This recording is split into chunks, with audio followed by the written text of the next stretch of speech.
everyone, and welcome to the MarketScale Month in Review. I'm Tyler Kern, and today we'll be taking you through the highlights of the biggest, best, and most actionable content in your industry from the month of May. From the impact of inflation in healthcare to the growth of edge computing, we're covering the topics in B2B that matter most to you. Today's Month in Review show is really 6 shows in one, as we group together stories across our 16 verticals into common categories to make sure you're receiving relevant insights for your industry. We posted our schedule for today's show below for your convenience, so you'll be aware of when we're covering each industry, but we'd love it if you stayed with us all day long for the most comprehensive B2B content overview you're going to find anywhere.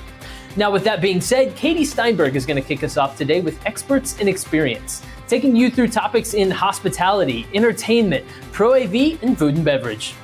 Hi everyone, I'm Katie Steinberg, the host of Game Changers on MarketScale, the show that explores the innovators turning the sports and hospitality worlds upside down. Our first story today comes from our favorite concierge and travel expert, Sarah Danishi.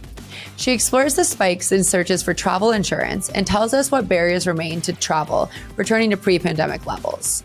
Travel insurance and searches for international travel are at an all-time high.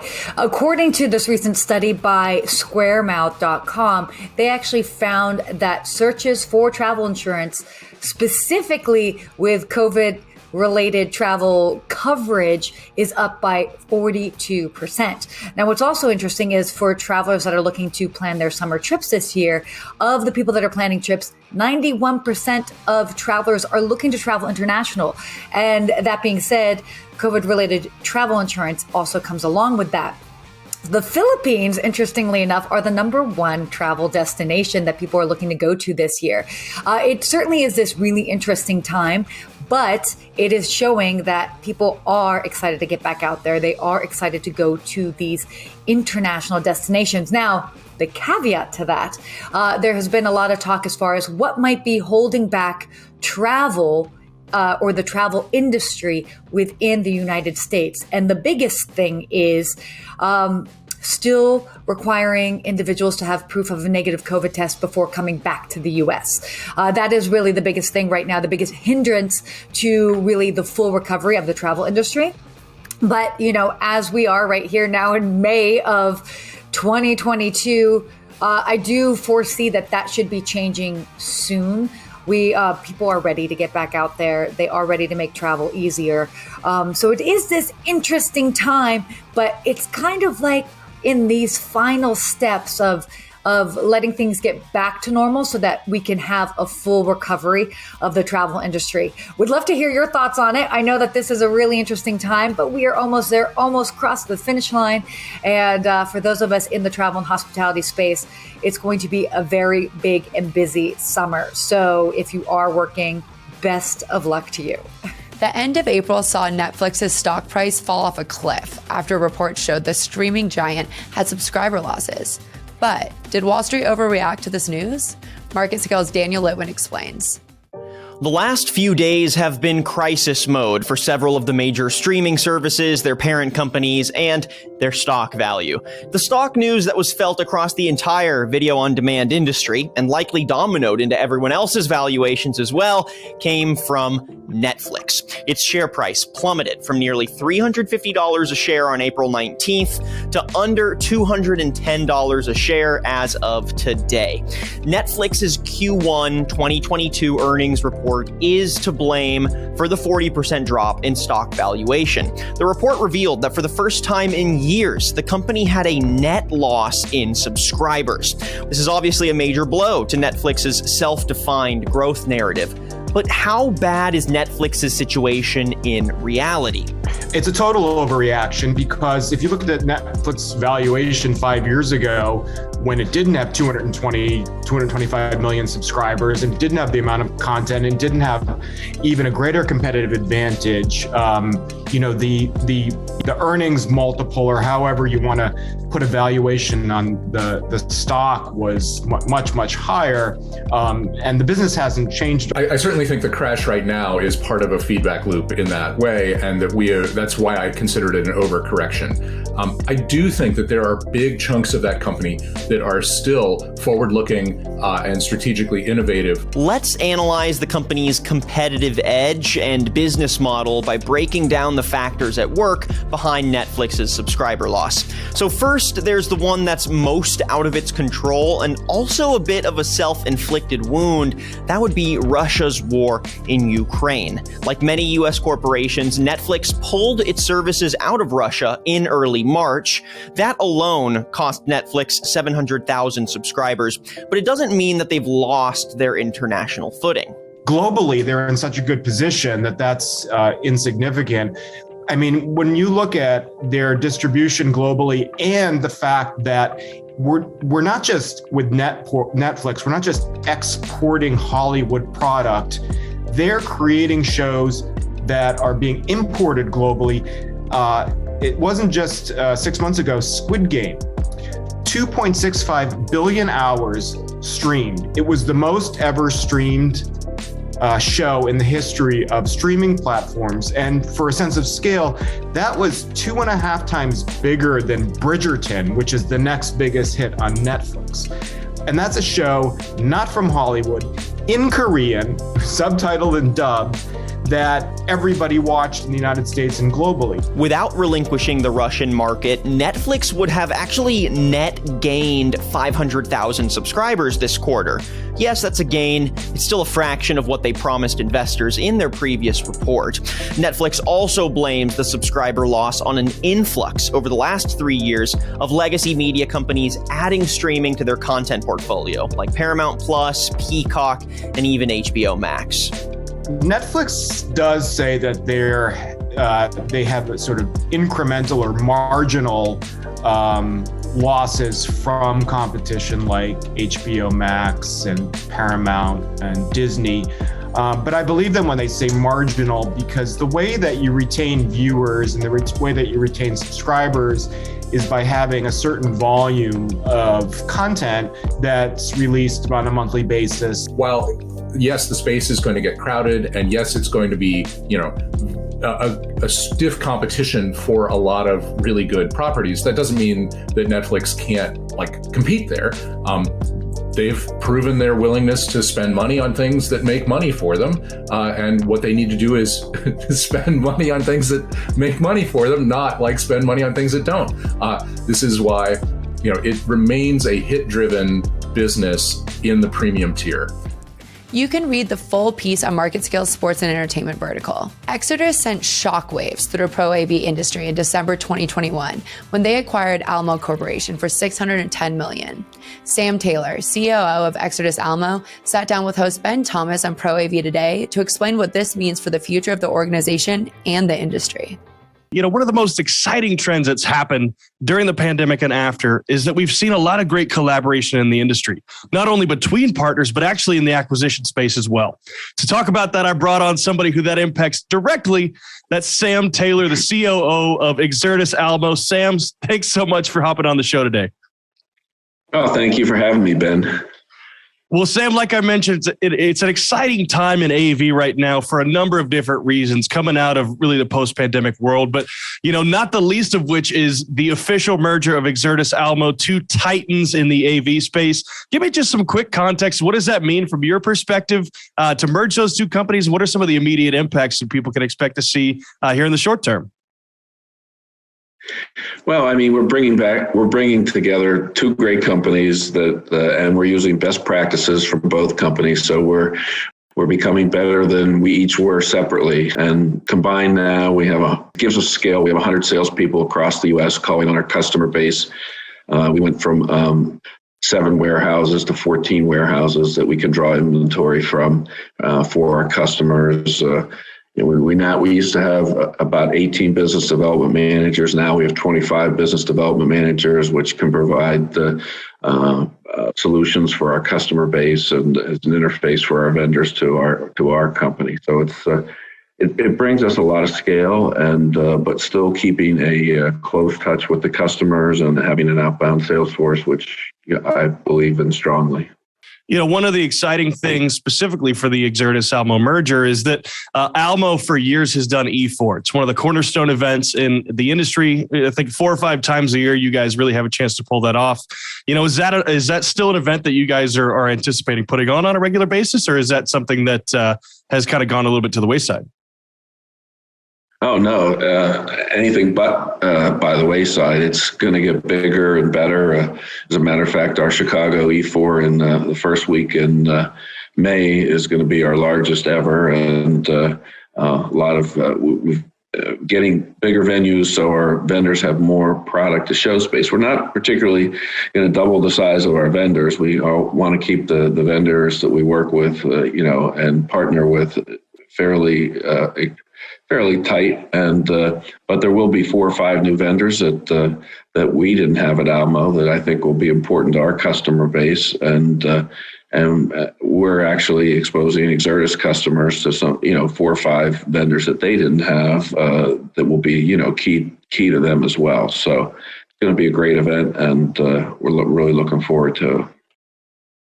Well, Sam, we'll kind of stick on the topic of E4 for a second. Had a chance to go down to the Dallas one earlier this year, and it was a great success. You guys, if I'm not mistaken, it was the first official fully hybrid event for you guys, both fully live streamed and fully in person. It was a great success. Is that a model that you anticipate sticking with moving forward? Sure, because we realize in a regional show, we have a lot of vendors who bring new products out at our E4s now, especially when you're not close to InfoComm, where a lot of products get released. So our fall E4s have a lot of new product releases. And so people, besides in that immediate geography, want to see what's going on and want to participate. So when we went hybrid, I think that's a thing we will just that'll be a part of our business practice going forward. So we can let folks in California visit the Boston E4 without having to get on a plane. Well, you talked about InfoComm there for a second. Probably my favorite show in the industry. I'm a little bit biased, but that's okay.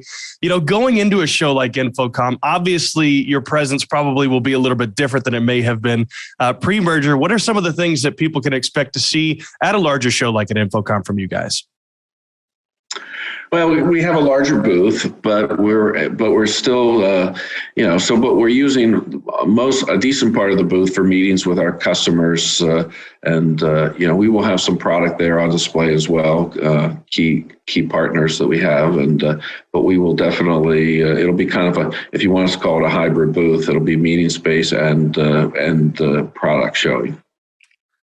What'll be interesting, Sam, too, you kind of mentioned is not only having the meeting space, but having to combine some of those displayed products.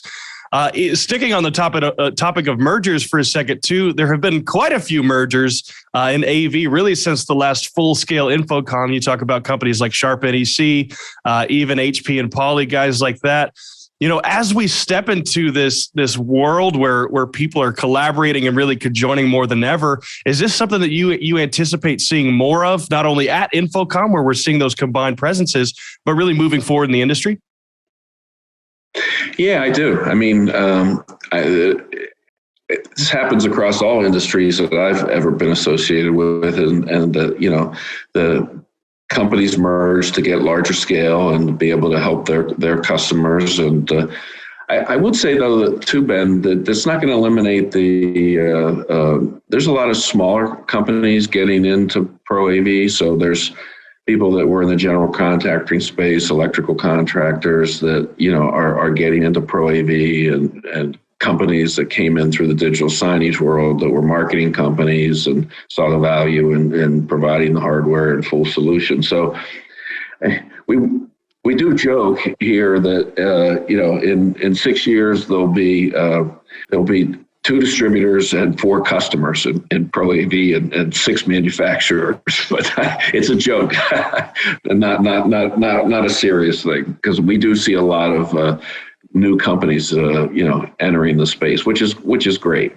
Well, it is such an exciting time to jump into AV, because as we expand into markets like higher education in general, more in the IT space, there's a lot more opportunity for innovation. And that's where it really feels like some of these newer companies have a great opportunity really to make an impact. And, you talk about a company, obviously, like Exertis Almo, who, is looking for companies like that. An example that pops into my mind is Art Media, right? A company that is really on the forefront of holographic and hologram technology.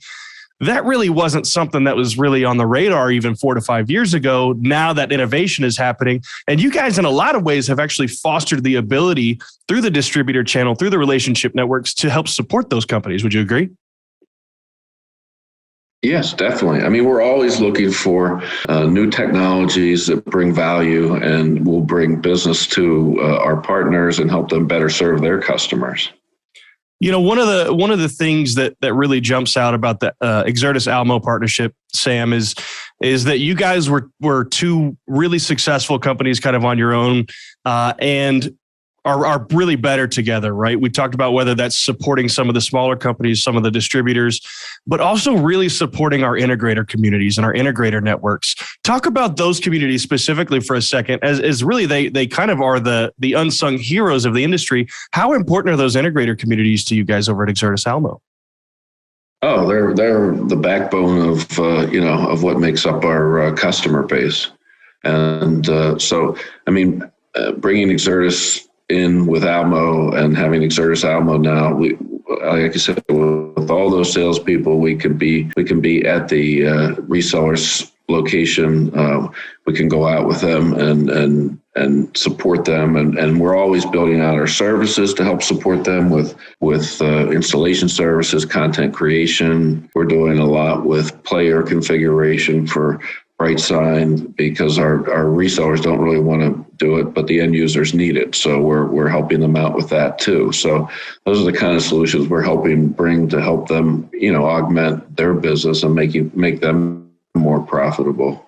Sam, you make a great point there, and I appreciate that insight. One of the things I think that our audience probably has a question about is how is the day-to-day going to be different, right? A number of our partners over here at MarketScale and tons of partners in the industry are also partners with Almo and Exertis. What are some of the things that the industry can expect to see on a day-to-day difference? Is it more accessibility to sales engineers, sales teams, or is it something that really they probably won't see tons and tons of change on a day-to-day basis? Well, I mean, in some ways, they're going to see there's the same rep that they've had before and they've worked with forever. I mean, there was very little account overlap. Of course, in the top 40 or 50 Pro AV integrators, there was overlap. But for the most part, Exertis brought 3,000 unique customers. We brought 3,000 unique customers, and then the crossover customers. So on a day-to-day basis, the customer is going to see the same person, but the same person has a lot more resources behind them now. Exertis didn't sell any services, so now those service offerings will be available to the Exertis, former Exertis community, now the Exertis Almo, and they also had 4 or 5 vendors that we really are welcoming in, and that'll help our customer base, and similarly on the other side, they're getting access to companies like Barco for ClickShare that they didn't have before, and that will help their integrators. So and then internally we have a larger inside sales team, we have a larger credit team, we have a larger registration team. Everything is larger now. We tried to keep everybody from both companies when we put them together. It wasn't put together to whack jobs and just have a bottom line. It was trying to take the best of both companies and bring all the people together and have a bigger footprint.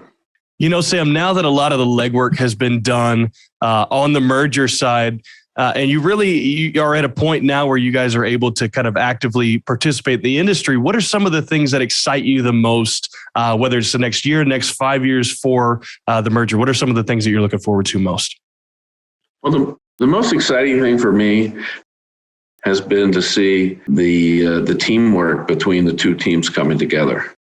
It's like merging two sports teams that are rivals on the field, and all of a sudden you've got a combined organization, and the amount of almost instantly there was a little trepidation on both sides for the first month or so. Hey, what's going to happen here? But when it became clear that hey, everybody's going to keep their jobs, and we want to move forward with everybody. And then people said, hey, how can we do this? And I just watched this past month as the sharing of Almo sharing systems knowledge and Exartis sharing their knowledge, and it's just and we're just getting started. So I think the 1 + 1 is definitely going to equal 3 or 4 here as we grow together as a team.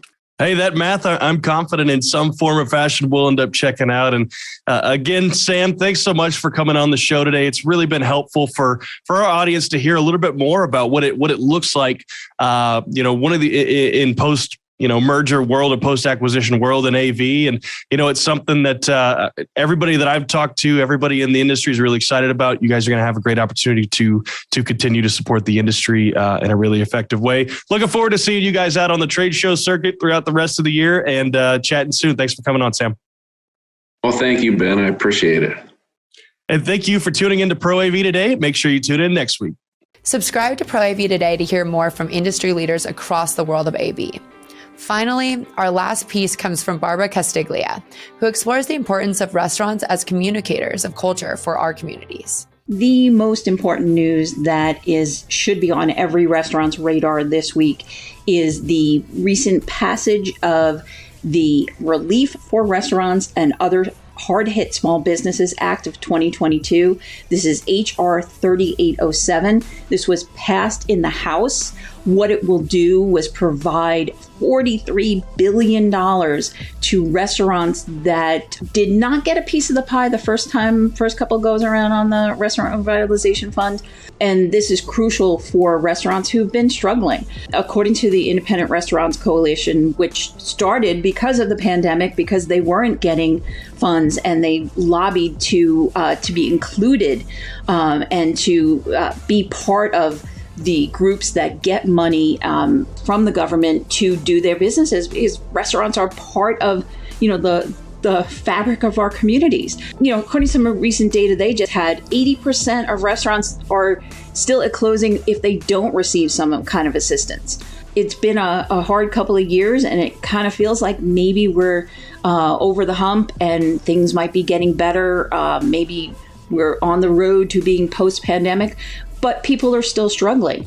They had some recent statistics that they put out that 58% of their independent restaurants reported that their sales decreased for more than half in December of 2021.